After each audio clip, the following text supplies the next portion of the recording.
Nous pensons que cela aussi entre en ligne de compte. Je vous cite un exemple.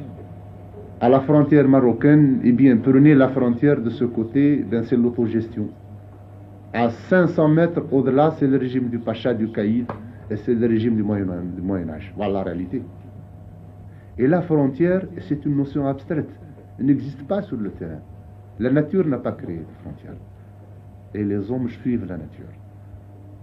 Et donc, c'était une situation qui ne pouvait pas ne pas devenir gênante pour nos amis en face. Vous recherchez, je crois, un arbitrage dans ce conflit, et il semble que vous ayez préféré un arbitrage du Maghreb ou un arbitrage de la Ligue arabe. Vous ayez préféré nettement un arbitrage africain, un arbitrage de l'organisation d'Addis Abeba, je ne me trompe pas. Bien, nous avons cherché cet arbitrage car cela correspond à nos options. Notre option fondamentale est une option africaine sur le plan extérieur.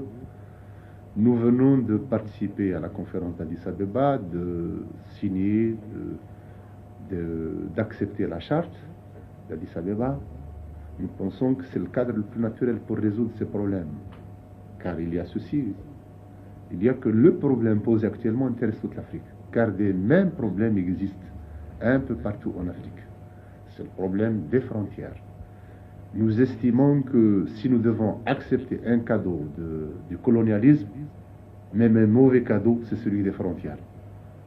Car si nous n'acceptions pas cela, si par référence à l'histoire, on voulait justifier l'existence d'un pays en refaisant la carte, en retouchant à la géographie, enfin aux frontières qui existent actuellement, eh bien, ce serait un précédent grave pour tous les pays, notamment pour l'Afrique.